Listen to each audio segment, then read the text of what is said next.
Take a look at this sunflower, standing so tall. Isn't it pretty? Started so small, but it kept growing. It never stopped. And it's just love. Water and sunshine makes it so high. Thank you and good morning. And before we start, I was also raised in unity along with being a Unitarian. It was a dual kind of thing. If you can, would you mind standing? And I would like to proclaim a universal truth that most unity services open with, and that there is only one presence and one power in all the universe, God, the good, omnipotent. And then I would like to have us do an affirmation of who we are as beings, okay? So I'll say it and then let's do it 3 times, okay? I am a magnificent, unique, and radiant aspect of the divine. Together. I am a magnificent, unique, and radiant aspect of the divine. Again. I am a magnificent, unique, and radiant aspect of the divine. And finally, I am a magnificent, unique, and radiant aspect of the divine. Thank you. Be seated. Thanks. My talk today is actually about an Old Testament corrections of starting with the priest Melchizedek, who was the king of Salem in what is known today as Palestine. Okay, this is going to be a little difficult. I have to read this because this stuff is, I'm going to start it out with an introductory from the Urantia book, which will lay the groundwork. And then I'm going to read the rest of this from William Stainton Moses, who was a Episcopal, or I should say, Church of England minister, who ended up retiring because of health and got into the Spiritualist movement and wrote a magnificent book called Spirit Truth, which he was given by 20 spirit guides that were headed by a spirit that was called Imperator, which means the commander. Okay, so he made sure that no one got in between any of these teachings. This is major stuff. The only reason I'm saying this is because it is written in Victorian English. So we're Americans, so we don't even get that. But the sentence structure is very dense. So I'm going to do it so that you can follow along. This may take a little more than 20 minutes, but you'll get the drift of this. What we're doing here is I want to explain something of the Melchizedeks. There's a whole section in the Urantia book about Melchizedeks. They are advanced spiritual beings that live in a place called Nebadon in the universe, in our universe. And they incarnate periodically at the will of the Paradise Father in order to move mankind further, okay, along in their spiritual growth. So they have come many times, and the Melchizedeks came as the Buddha and other things. But this will explain it in full if you just but I'm sorry you have to kind of really pay attention because of the way the English is in here. So the first thing I'm going to do is, the only thing we know about Melchizedek is there's 2 little passing comments in the New Testament, but I'm going to read the total 65 words that we know about Melchizedek from the Old Testament. What this starts out with is that Abraham, or Abraham as we know him, had this battle with these warring tribal people around them because these were all nomadic tribes, okay? And he saves his his nephew Lot, and so on. And so he comes back victorious, and the king of Sodom is there with him. And then Melchizedek comes in, and it says, Melchizedek, king of Salem, brought out bread and wine. He was a priest of God Most High, and blessed Abraham, saying, Abraham, may you be blessed by God Most High, the God who made heaven and earth. And we praise God Most High, who has helped you to defeat your enemies. Then Abraham gave Melchizedek 1/10 of everything that he had brought back from the battle. That's it, folks. But you will see now how horrendously important the Melchizedek spirits are to what has happened to mankind. And also, you'll note in here that we are talking about the Oriental mind here. This is the Oriental mind of the Middle East, China, India. and so on. And we are the Occidental mind. We are the people of Europe. Okay, so this is an Oriental type teaching that's here. So let me start out with, this is from the Urantia book, and this is about the Bedouin tribal people from 2000 BC. Okay? In conceiving deity, man first includes all gods, then subordinates foreign gods to his tribal deity, and finally excludes all but the one God of final and supreme value. The Jews synthesized all God into their more sublime concept of the Lord God of Israel. The Hindus likewise combine their multifarious deities into the one spirituality of the gods portrayed by the Rig Veda, and while the Mesopotamians reduced their gods to the more centralized concept of Bel Marduk. These ideals of monotheism matured all over the world not long after the appearance of Macaventa Melchizedek at Salem in Palestine. But the Melchizedek concept of deity was unlike that of the evolutionary philosophy of inclusion, subordination, and exclusion. It was based exclusively on creative power and very soon influenced the highest deity concepts of Mesopotamia, India, and Egypt. The Salem religion was revered as a tradition by the Kenites and several other Canaanite tribes, and this was one of the purposes of Melchizedek's incarnation, that a religion of one God should be so fostered as to prepare the way for the earth, bestowal of a son of one God. Michael could hardly come to Urantia until there existed a people believing in the universal Father among whom he could appear. Jesus' name in our universe is Michael, and it's not Michael the Archangel, he is just Michael. Okay, so this was a revolution to me. This was something that was revolutionary to me. I didn't know that my whole life. So this is talking about the incarnation of the Christ here. So the Salem religion persisted among the Kenites in Palestine as their creed, and this religion, as it was later adopted by the Hebrews, was influenced first by Egyptian moral teachings, later by Babylonian theologic thought, and lastly by Iranian conceptions of good and evil. Factually, the Hebrew religion is predicated upon the covenant between Abraham and Maccabentia Melchizedek. Evolutionarily, it is an outgrowth of many unique situational circumstances, but culturally it is borrowed freely from the religion, morality, and philosophy of the entire Levant, and it is through the Hebrew religion that much of this morality and religious thought of Egypt, Mesopotamia, and Iran was transmitted to the Occidental people. That's us. Okay. The Levant is an archaic word for the Eastern Mediterranean area in which this all takes place.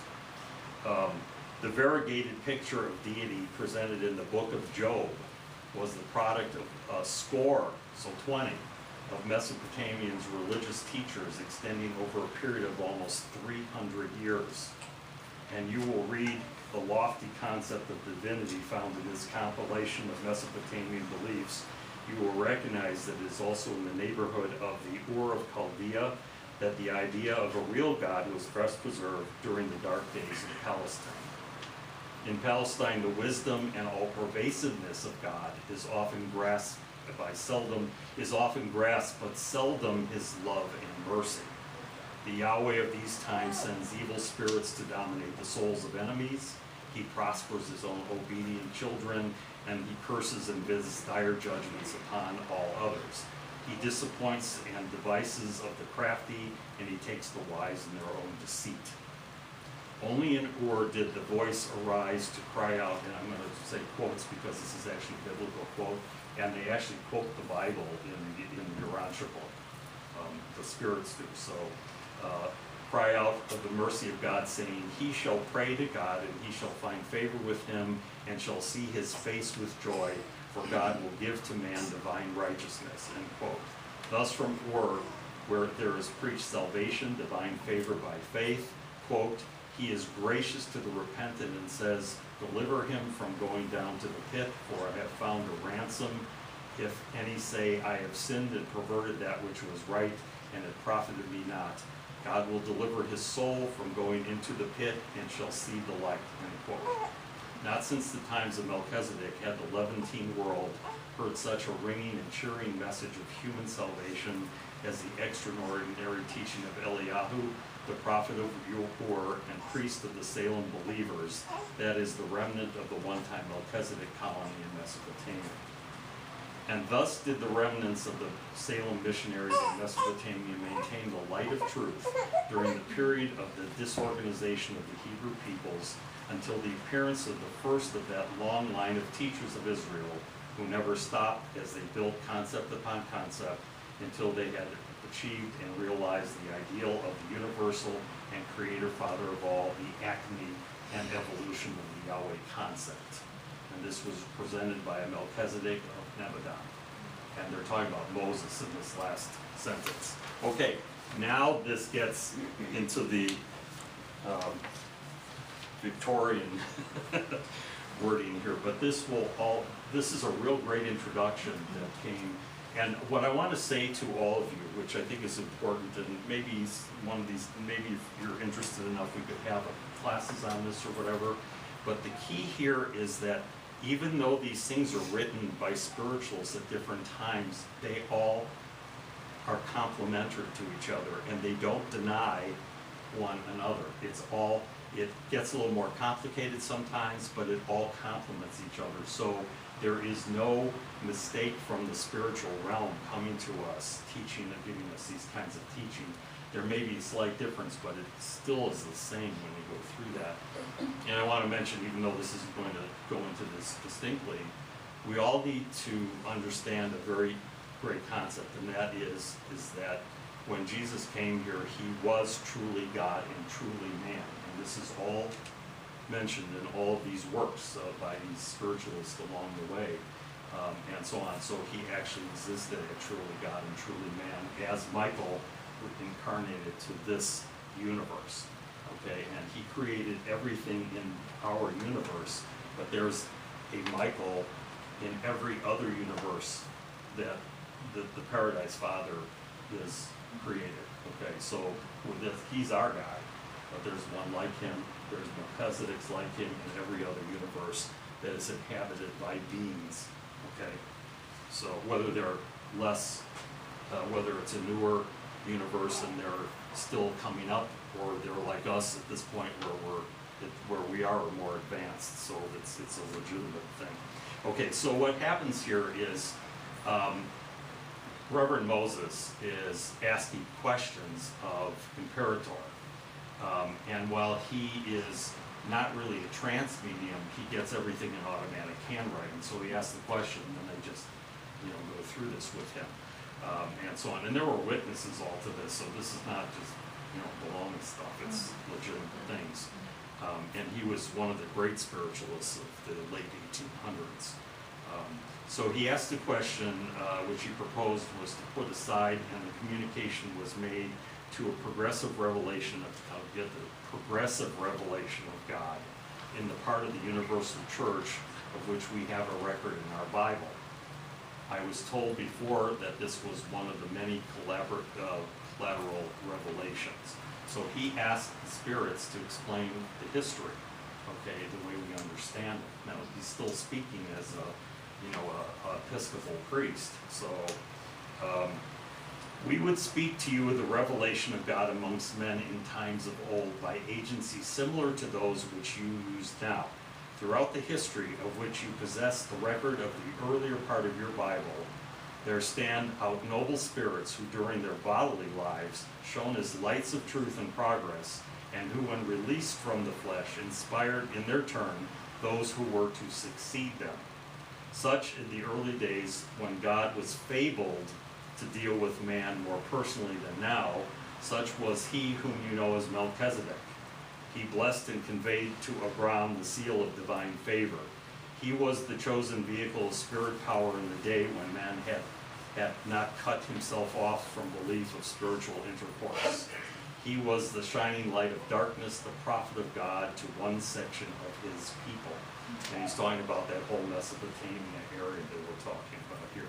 And these are all, again, Bedouin tribes. These are tribal people, okay, including the Hebrews. And it is well that we warn you here on the threshold of your enlightenment that you must learn to discriminate in their ancient records between that which is record of fact and that which is only expression of belief. The writings which give history to those early days are full of inconsistent statements.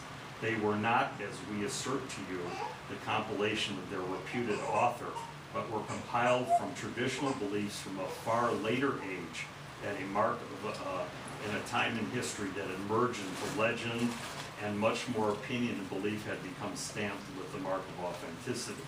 So though it is most true, the fact is embodied in these records, is indeed the sacred book of our faith that you must beware now to accord implicit belief to every isolated statement in them. Hitherto you have read these stories from the standpoint of unquestioning assent.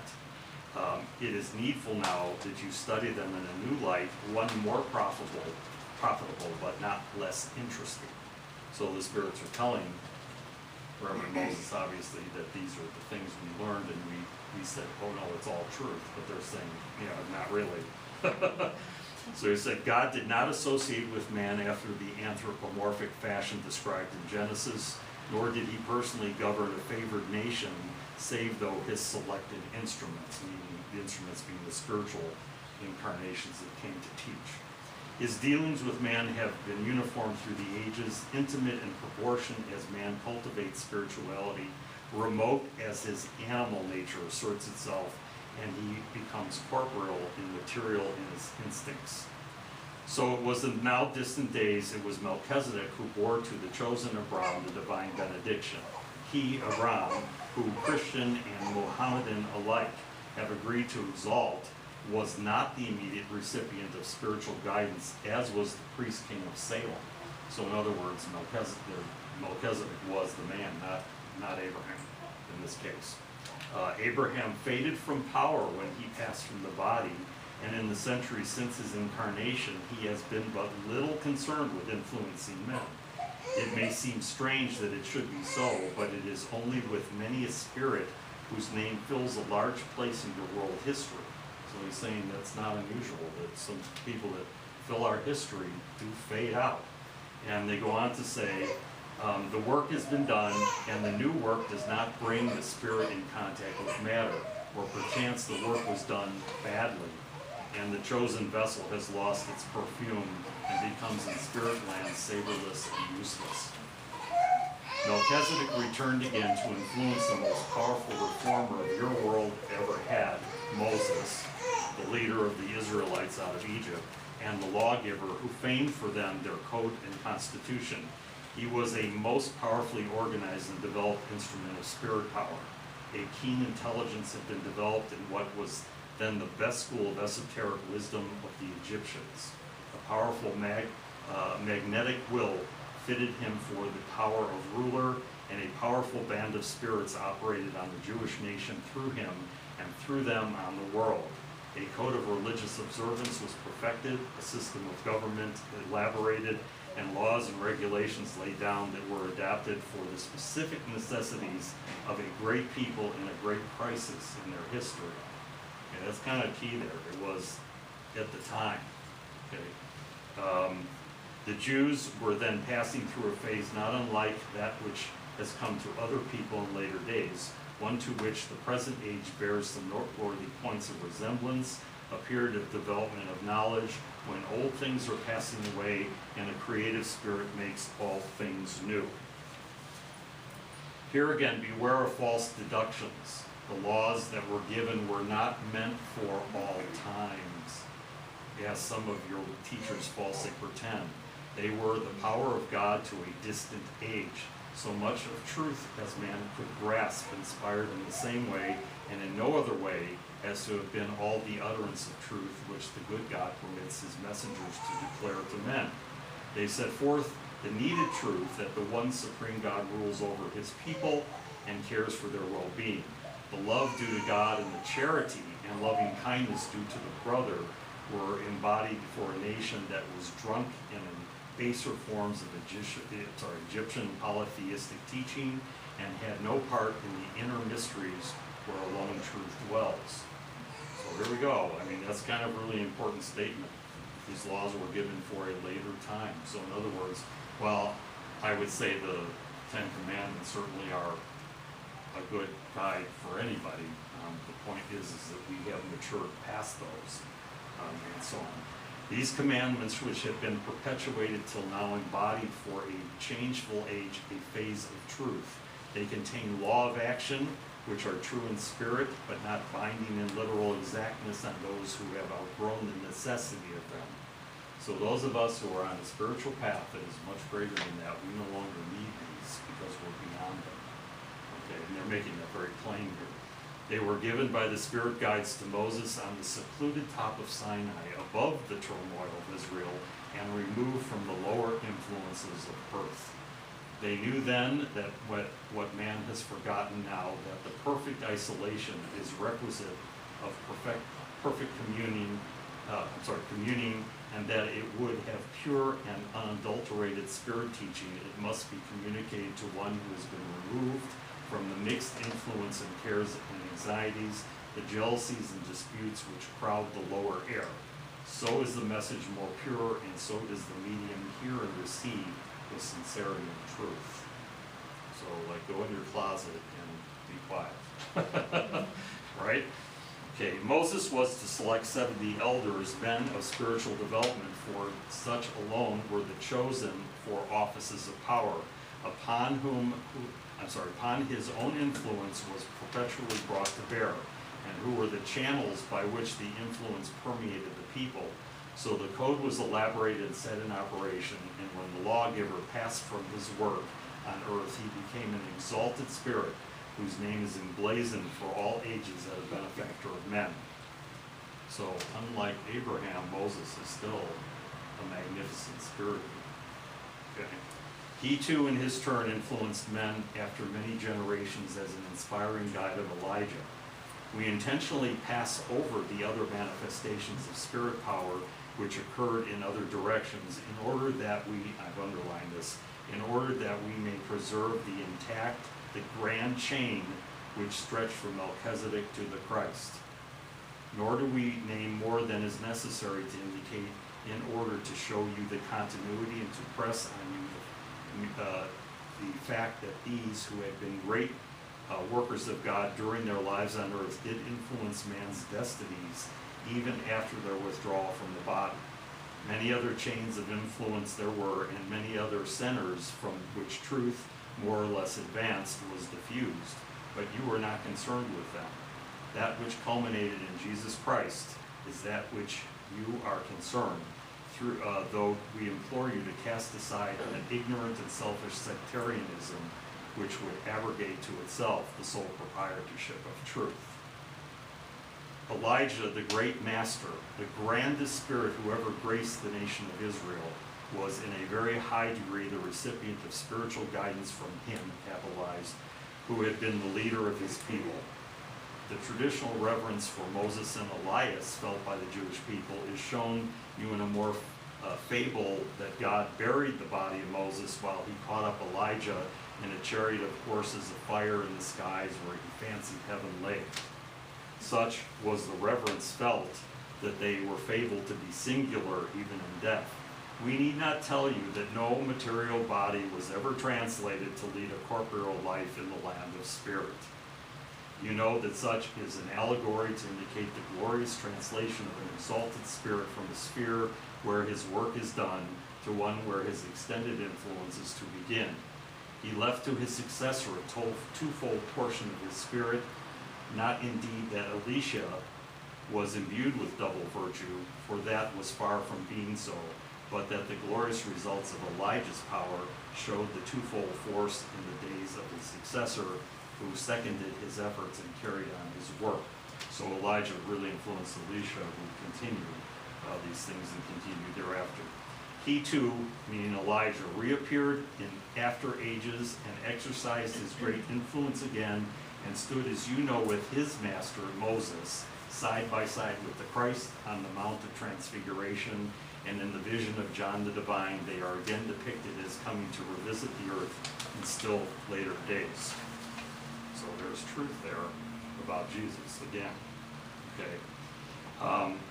Now he asked a question here. He said, I asked some questions at the time, and among others, whether there were not before Melchizedek who were recipients of divine inspiration, and it was replied, assuredly, we commence with the first link in the chain that culminated with Jesus. In it, we left many links unnoticed, and it is expressly said that out of there were many who were recipients of divine inspiration.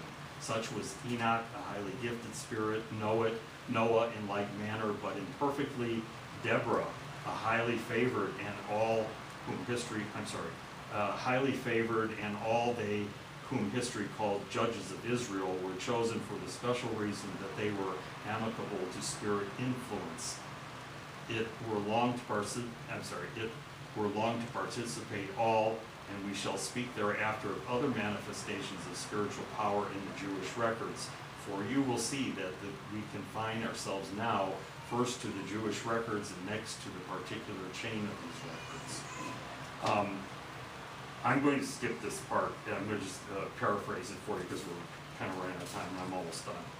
But what the spirits talk about in the Jewish records is basically that there was a lot of legendary things. There was no writing at the time of Genesis. There was by the time of Moses, because Moses was raised in Egypt. Obviously, he was able to write, and so they recorded all of Moses's dealings with the people on earth. So that is accurate record. However, everything else in Genesis previous to that is legendary, allegory, and blah, blah, blah, basically, and it's nothing can be really proven. And they talk about it briefly in here, that they said for the amount of the creation in the story of the deluge are all legendary. So I'll skip that part here. And he mentions in here, he says, imaginary, you say, said it was necessary to supply lost books that were drawn up as the memory of legend. So the spirits are saying we still have to replace that. Those books had to be maintained, so they came as from legend. And then Reverend Moses says, Abraham, you speak slightly of him. He says, no, but in comparison with the great spirit who was to him God's messenger, meaning Melchizedek, he was of a lower plane. We do not show man's opinion on all such matters. His name is widely known, but he has played no great part with us. So in other words, he's really kind of dead in the spirit world. Not dead physically, but spiritually, but he is not what he was when he was here. Next question he had was, no doubt there are a number of legends that came in the end to be accepted as truth. The difficulty is to know truth from legend, and the danger to avert the tares with the wheat, and even a myth may have been discernible meaning and embodied truth. This was the question that Reverend Moses said, and the response was, it is so. The legends of which your sacred records are full are in very many cases superstitious beliefs that have centered around great names. There is a nucleus of truth enveloped in the surrounding of myth. We have frequently told you that man has erred greatly in his conceptions of us and of our influence and work. Some causes which have produced this result are beyond his control. Others he can govern. He cannot, in his childhood of his intellect, grasp knowledge which his mind has not yet the power to comprehend. So they're talking about, during ancient times, you can only get what you get. It's really important because the Urantia book explains this in great detail about how tribal everyone was. And there's actually a statement in there, I'm going to paraphrase it because I can't say it exactly, but one of the apostles says to Jesus, why during the time of our ancestors, the ancient Hebrews, you caused war to occur and destruction and everything else, and here you're standing here and telling us that love is the only answer. And he said, I taught you as your tribal minds were able to understand. And then he goes on to say, if you had read your scriptures properly, meaning the Old Testament, he said, you will see the progression of the prophets all the way through Isaiah, who got the whole picture and gave it to you, and you're standing here and asking me this question. He's going like, duh. All right, and finally, this ends with, And this you should know by this is the purpose of our present work. This is coming from the spirits to Reverend Moses, to lead to pure and less dishonoring views of God, of life, and of progress that have hitherto obtained among you. To this end, we must first point out the errors of your creed, the human figments that have passed current for divine truth, the legendary fancies that have become crystallized into history, accepted by faith but rejected by right reason. We do not require patient and honest thought, we do, but